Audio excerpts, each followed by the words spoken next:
Bienvenidos a Una Cuestión de Reputación, el podcast de Corporate Excellence Center for Reputation Leadership. Bienvenidos a un nuevo episodio de Una Cuestión de Reputación, el podcast de Corporate Excellence, donde exploramos los secretos y desafíos de la comunicación empresarial y la gestión de la reputación corporativa. En este episodio nos vamos a sumergir en el mundo de la reputación empresarial de la mano de dos destacados expertos, Ignacio Jiménez Soler y José María Sansegundo. Ignacio Jiménez Soler, o Nacho, como le conocemos los que le conocemos más de cerca, es un líder reconocido en el ámbito de la comunicación corporativa, con una amplia experiencia en grandes empresas como Endesa, Telefónica o BBVA. Es además doctor cum laude en Ciencias de la Información y licenciado en Periodismo por la Universidad Complutense de Madrid, con una tesis brillante sobre innovación y comunicación. Actualmente desempeña el rol de Director General de Comunicación en Endesa, donde su función está siendo clave en el proceso de construcción y protección de la reputación de la empresa. Además, Nacho es miembro del patronato de Corporate Excellence, la fundación que tengo el gran honor y orgullo de dirigir y a la que dedico todas mis energías. José María Sansegundo Encinar, por su parte, es doctor en Organización de Empresas con especialización en Reputación e Intangibles por la Universidad Rey Juan Carlos. Con una trayectoria de más de 35 años en estudios sociológicos, investigación de mercados y consultoría, ha dejado una huella significativa en el campo de la gestión de los intangibles. Actualmente es director de Análisis e Investigación y presidente de Merco, monitor de referencia de evaluación reputacional. Juntos, Nacho y José María han escrito numerosos artículos y han compartido su experiencia en conferencias y cursos en universidades y escuelas de negocios en España y América Latina, abordando temas clave como la gestión de intangibles y la evaluación de la reputación corporativa. En este episodio profundizaremos en las claves de la nueva comunicación y analizaremos el último artículo que escribieron en conjunto, titulado Las 10 claves de la nueva comunicación. Prepárense para una conversación enriquecedora sobre comunicación estratégica y reputación corporativa con Ignacio Jiménez Soler y con José María Sansegundo. Comencemos. Bueno, Nacho, José María, bienvenidos aquí a las oficinas de Corporate Excellence y señalo que estamos en estas oficinas que son céntricas porque de vez en cuando pues igual nos interrumpe una ambulancia. Os agradezco de verdad que estéis aquí conmigo y con todos los oyentes. Gracias por invitarnos. Gracias. Vamos a empezar directamente porque querría saber cómo veis la evolución de la comunicación corporativa y cuál debería de ser su rol en el contexto actual. Pues yo creo que yo voy a sentar como 3 reflexiones muy sencillas para que Nacho profundice en ellas. Estamos en un tiempo de que la comunicación corporativa cada día es más compleja. Cada día es más corporativa y desde ahí con un nivel de exigencia tremendo, porque el valor de lo corporativo crece constantemente y que creo, además, que cada día tiene menos peso específico en las organizaciones, lo cual es una trilogía un poco envenenada, ¿no? ¿Cómo es posible que lo corporativo gane en exigencia, la comunicación gane en responsabilidad y en complejidad y los departamentos de comunicación o presupuestos de comunicación no ganen en crecimiento? No sé, Nacho, que lo vive directamente. Sí, bueno, estoy de acuerdo, ¿no?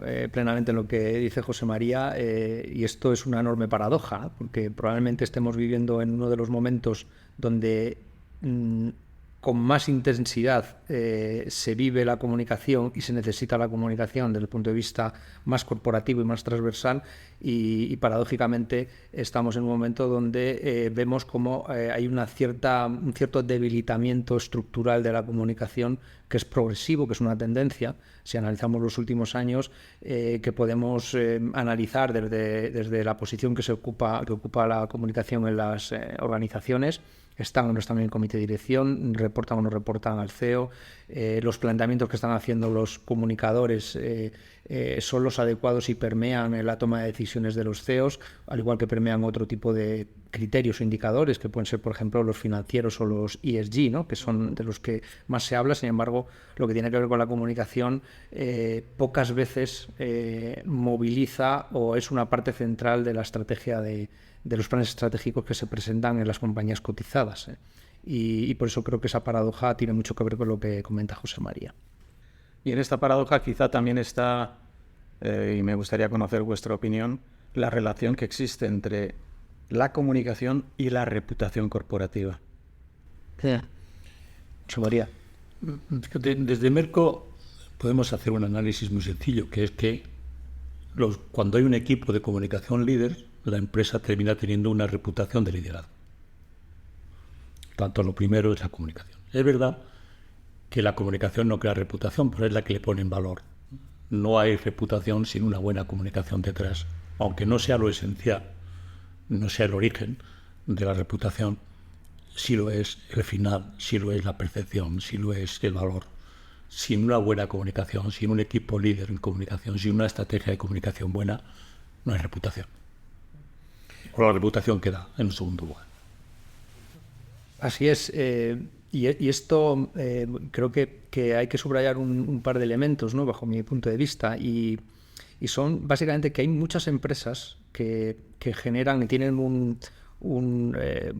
buen posicionamiento desde el punto de vista operativo, ¿no? Es decir, que hay empresas que prestan un buen servicio, que tienen una correcta relación con los diferentes grupos de interés, que tienen una actividad que podríamos llamar que puede ser impecable, ¿no? en muchas ocasiones, y sin embargo cuando eso sucede en una empresa que no tiene una política de comunicación activa, proactiva y con peso específico, normalmente el rendimiento reputacional no es mejor que otros que sí que lo tienen. Por lo tanto, ese componente que comenta José María de que la comunicación influye en el potenciar o en ese conocimiento de los indicadores reputacionales es esencial. Por lo tanto, yo creo que es evidente que tiene que haber un maridaje claro, no solamente la prestación de servicios y un correcto funcionamiento operativo de las industrias, sino también en cómo lo contamos, ¿no?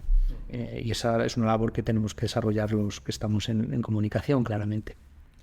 De hecho, hace un momento has mencionado la sostenibilidad. Tenemos sostenibilidad, tenemos reputación, tenemos comunicación. Hay otros intangibles muy importantes como es la marca, el propósito. ¿Cómo se interconectan estos intangibles? ¿Cómo se interrelacionan? Pues es que yo creo que son puzzles, piezas de un mismo puzzle. En primer lugar. En segundo lugar, se diferencian entre ellos porque todos son fines y la comunicación es un medio. Yo creo que es la clave. Todos son objetivos y la comunicación es una palanca. Esa sería la fórmula en la que se correlacionan. Y además son imprescindibles, como decía Nacho antes, si no hay una buena comunicación. Las cosas quedarán como mucho en el ámbito interno y en el ámbito de los accionistas, pero se acabará ahí. Si luego hay una buena comunicación, o es muy difícil que todos esos intangibles se pongan en valor. Bueno, siguiendo con la imagen del puzzle, ¿no? Que creo que es buena, en una caja con un puzzle deshecho está todo, ¿no? Precisamente esa labor de la comunicación es ordenarlo, ponerlo, montarlo y hacer que la foto sea completa y que se perciba correctamente. O sea, que los elementos pueden estar ahí, es lo mismo que también cocinar, ¿no? Tú puedes tener todos los ingredientes perfectos para hacer un gran plato, pero necesitas a alguien que termine uniendo estos ingredientes y cocinándolo de manera correcta. Yo creo que ese es el papel, por mantener esa analogía, ¿no? Que podemos aplicar desde la comunicación respecto a algunos elementos como los que se han indicado. Y hablando de algunos de los retos a los que se enfrenta la comunicación hoy en día, y en especial la que tiene que ver con los criterios ESG o de sostenibilidad, se está hablando en muchos casos de organizaciones a las que se califican de greenwashing. Entonces, ¿cómo encontrar el equilibrio entre una cosa y la otra? Una cosa, fíjate, pues, creo que el CEO de BlackRock hablaba de que la ESG ha muerto, ¿no? Quizás no él, pero sí algunos articulistas de New York Times, etc. Yo añadiría, como hablando del rey, ¿no?, que la ESG ha muerto, viva la responsabilidad. Entonces, es verdad que tenemos muchas modas en estos procesos, ¿eh?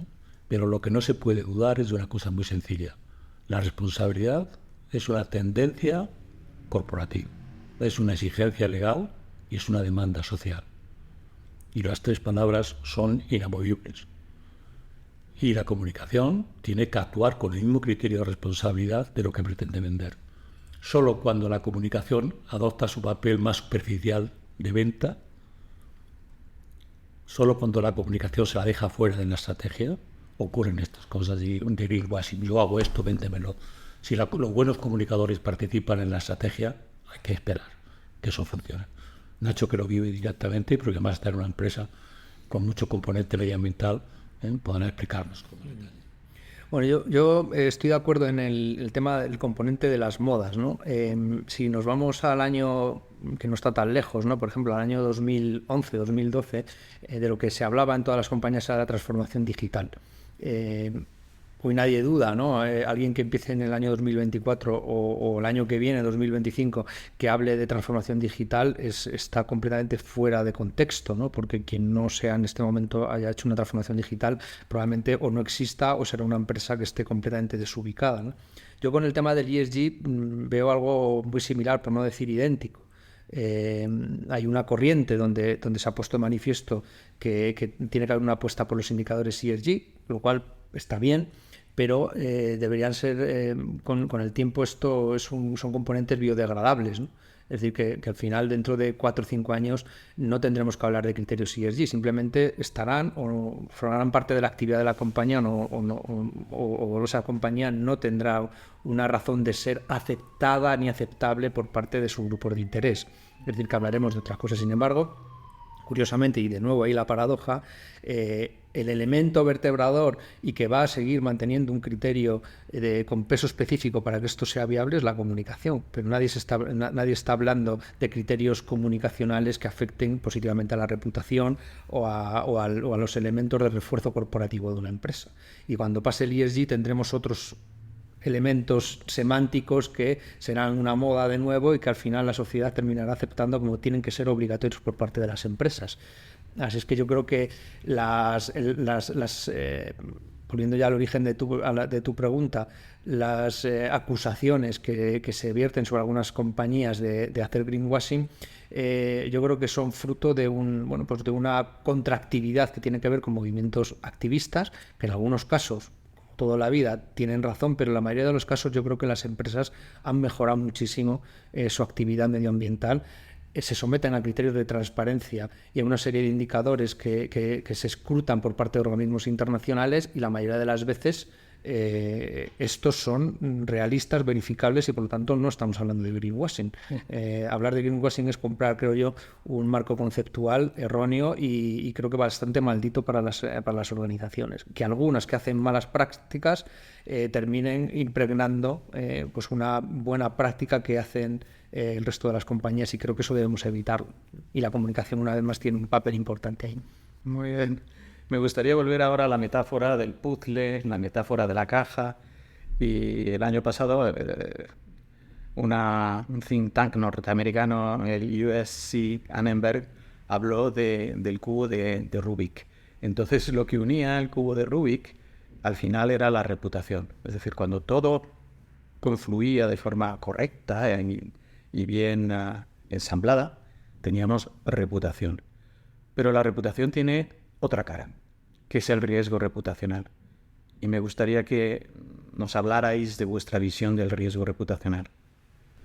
Pues por seguir la trayectoria, de hacer una pequeña introducción para que Nacho profundice.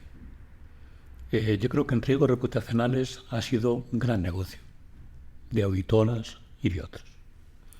Nos hemos esforzado muchísimo en identificarlos y en establecer indicadores, pero muy poco en tratarlos comunicacionalmente.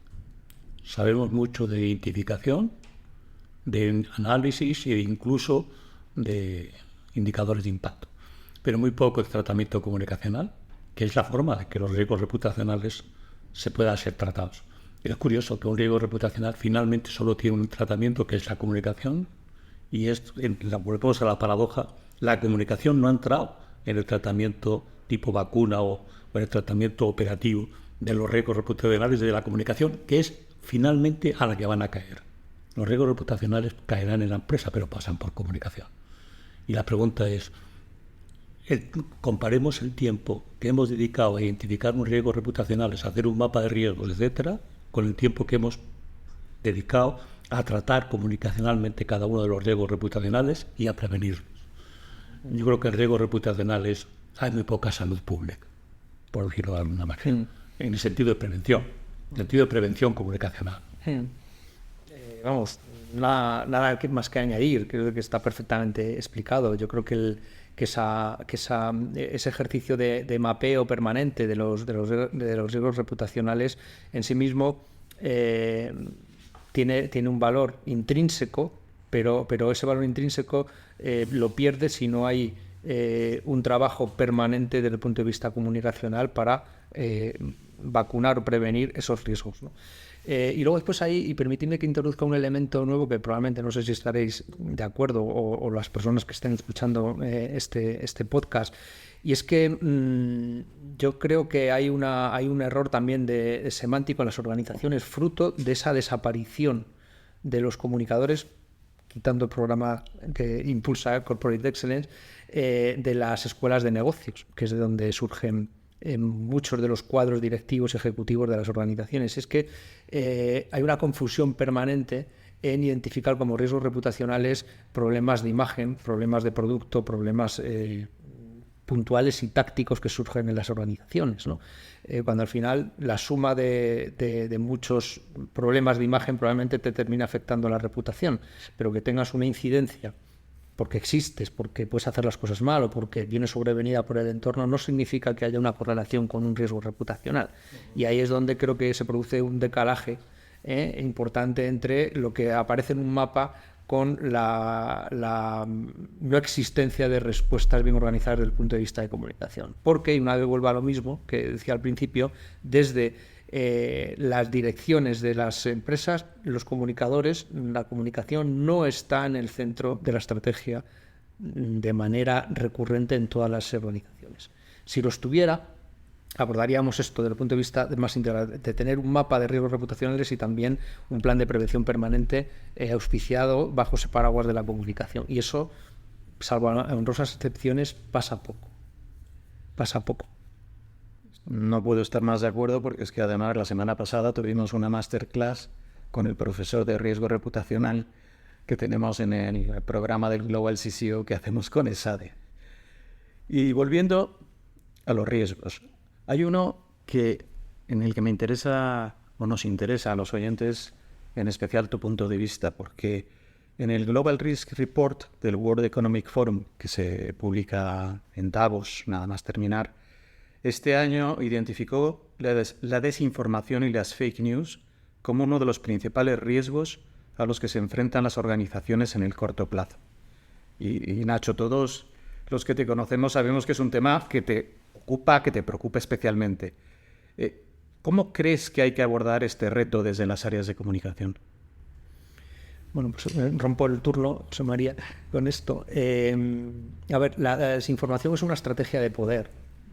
Y esto lo entendemos como tal o nos vamos a terminar metiéndonos en esas batallas de nuevo semánticas de estos son fake news o no son fake news. Yo creo que fake news no es un oxímoron, que no deberíamos utilizar ese término, porque una noticia falsa, inventada, sesgada, es un elemento aislado que por sí mismo hace un daño relativo. Lo importante es ver la conexión de esos elementos con esa estrategia de poder que es la desinformación. La desinformación como elemento para desestabilizar, con una autoría intelectual, y que luego tienes la posibilidad que te da la tecnología de generar comportamientos masivos, industrializados y anómalos que hacen o que generan movimientos artificiales de opinión en torno a algo, ¿no?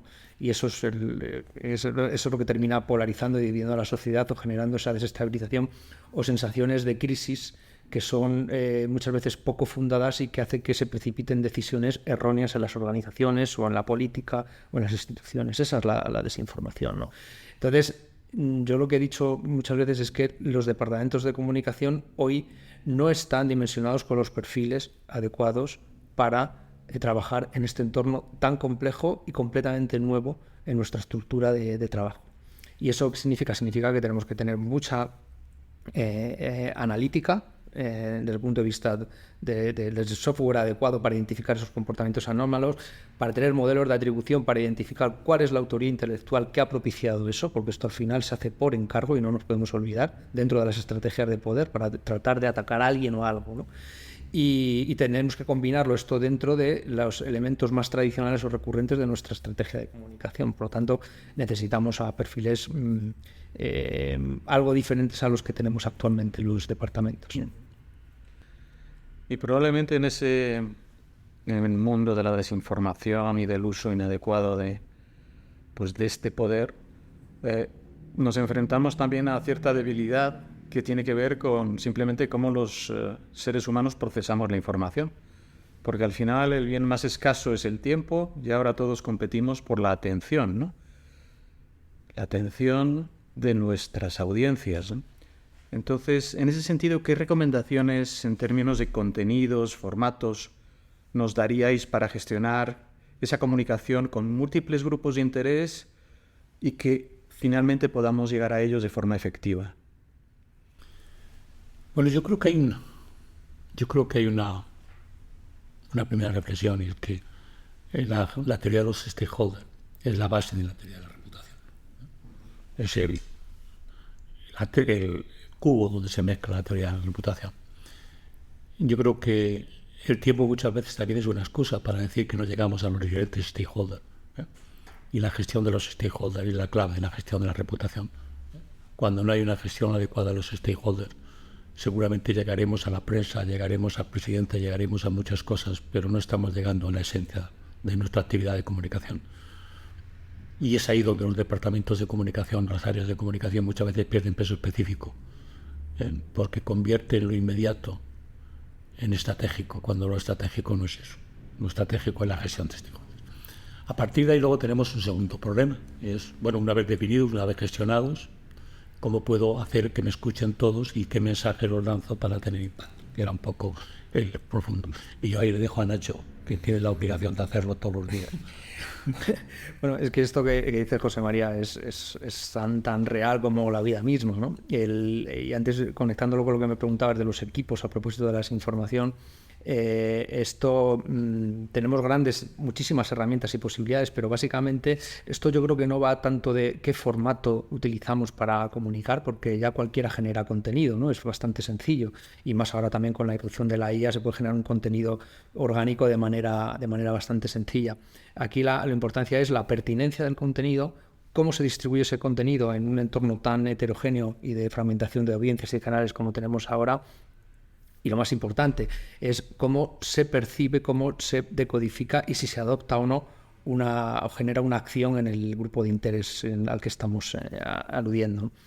Y eso le sumo otro elemento adicional, que es la combinación entre los elementos intermediados de la comunicación, ya sea la de pago o la que hacemos a través de medios de comunicación, etcétera, pero sobre todo es algo que también vengo repitiendo desde el año 2015, ¿no? La necesidad de desintermediar cada vez más y de manera más intensa los procesos de comunicación. José María aludía a los diferentes grupos de interés. Evidentemente, grupos de interés son muy concretos, muy precisos y a lo mejor no son masivos, a los cuales necesitamos una manera de llegar completamente quirúrgica, directa y no necesariamente mandando un mensaje esperando a que lean un determinado periódico, que vean un determinado anuncio de televisión o que alguien haga una declaración institucional que diga algo de nosotros y que otro la entiende y le lleve, ¿no? O sea, esa desintermediación es clave en las estrategias de comunicación actuales, combinada, por supuesto, con las intermediadas también, que tienen su valor, como no puede ser de otra manera. Pero esa desintermediación y ese cuidado de los grupos de interés es básico y esencial en las estrategias actuales. Sí, quizá sumado a los grupos de interés y dentro de esa desintermediación estaría la importancia de las comunidades de afinidad. Bueno, Esto, en las comunidades de afinidad, las comunidades en la vida existen desde la historia, ¿no? Hay comunidades, no necesariamente porque tengamos o la misma edad o trabajemos en el mismo sitio, vivamos en la misma ciudad. Las comunidades de afinidad pueden formarse de manera muy natural porque son gentes que tienen algo en común, que pueden ser que son abogados, pueden ser que son del Real Madrid, o que pueden tener una ideología determinada o una religión determinada, ¿no? Esas comunidades de afinidad se organizan en torno a muchas pequeñas cosas o grandes cosas.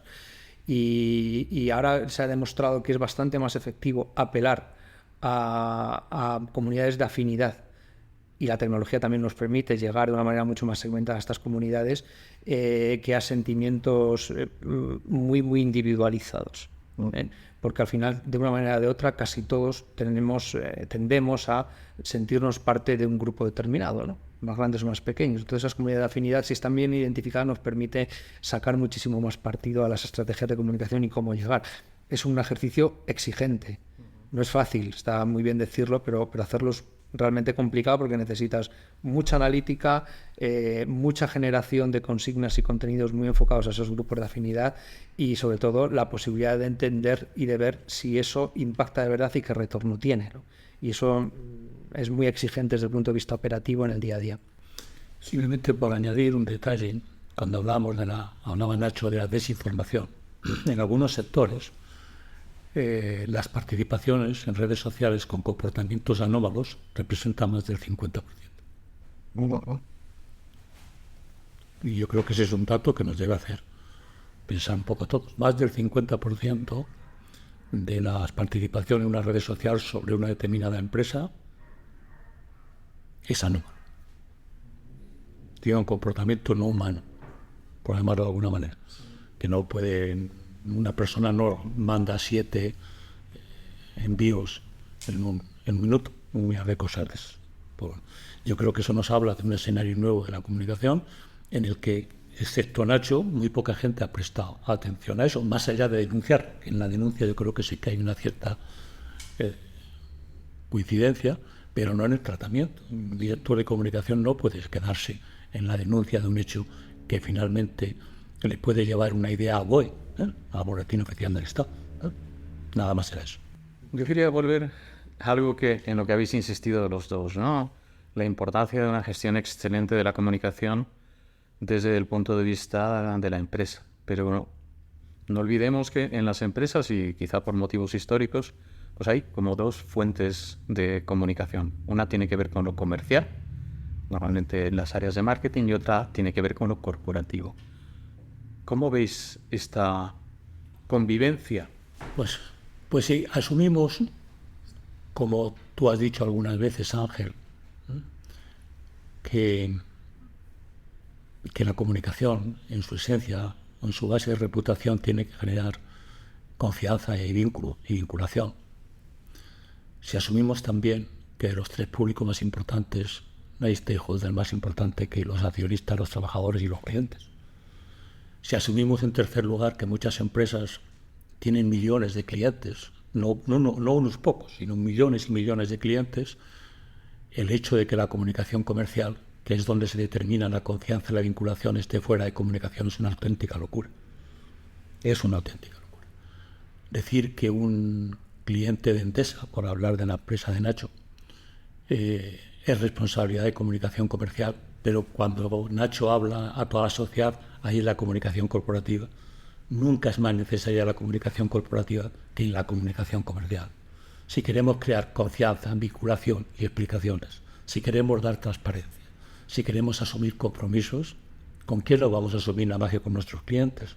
¿Cómo es posible que comercial haga una comunicación centrada en tarifas y en problemas, y exenta de transparencia, de vinculación y de lazos, y comunicación que da al margen?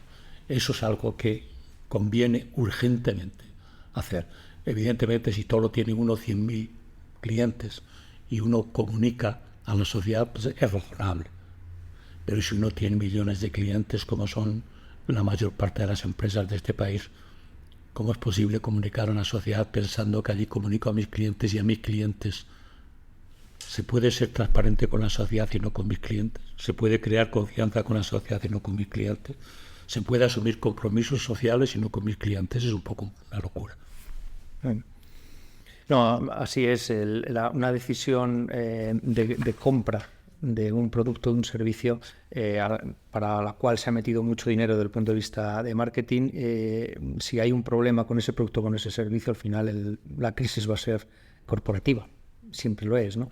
Y por ende, si nos vamos a la parte positiva de las cosas, si yo soy y cualquiera de nosotros somos clientes y consumidores de muchos productos y servicios, ¿no?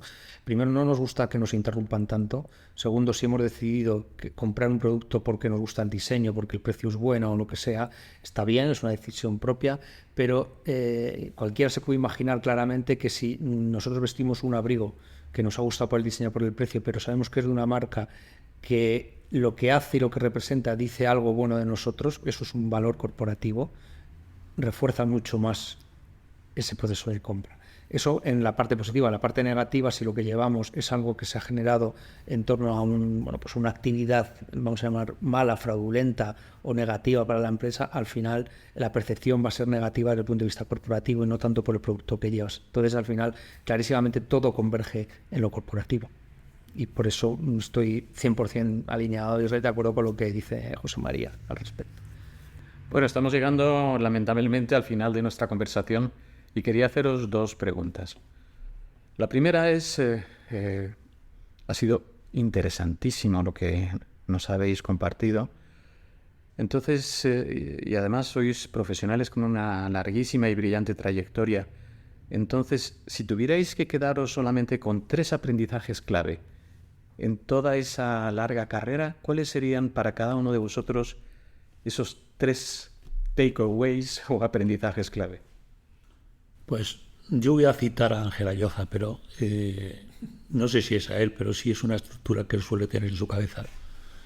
Y yo, si tuviera que apuntar 4 cosas, voy a apuntar 4 que he aprendido en mi vida, y es la necesidad de la inteligencia, la I. La primera, serían 4 Is. La necesidad de inteligencia, y la inteligencia en el sentido de entender las cosas. Segundo, la innovación. No se puede profesionalmente avanzar si no innovas. Tercero, la insistencia, la resiliencia. Pero si ya la tercera ahí, insistir, intentarlo muchas veces. Y cuarto, el impacto. Hay que medir lo que hacemos. Con esas 4 aprendizajes, con esas 4 IF que diría Ángel Ayoza, creo que uno puede tener un pequeño manual de primeros auxilios como para actuar. Gracias, José María.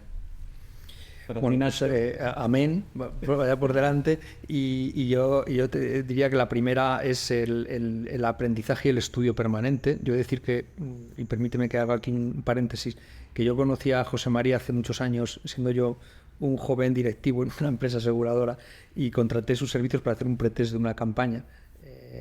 Y la campaña, yo estaba encantado con la campaña, pero él me vino a decir, oye, esta campaña no va a vender nada. Y no le hice caso dentro de ese impulso de juvenil, ¿no? De hacer las cosas pensando que tienes razón y demás.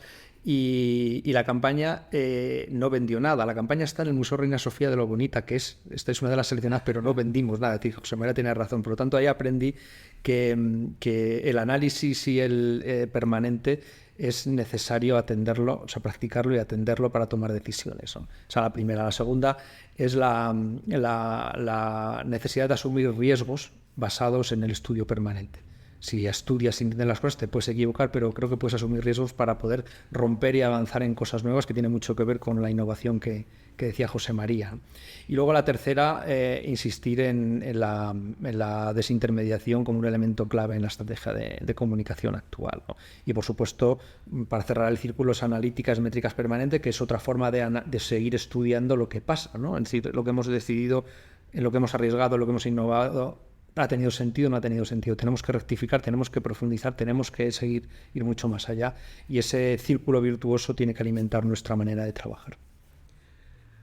Ya por último, hay algo que los oyentes de este podcast agradecen muchísimo, y me gustaría haceros esta pregunta.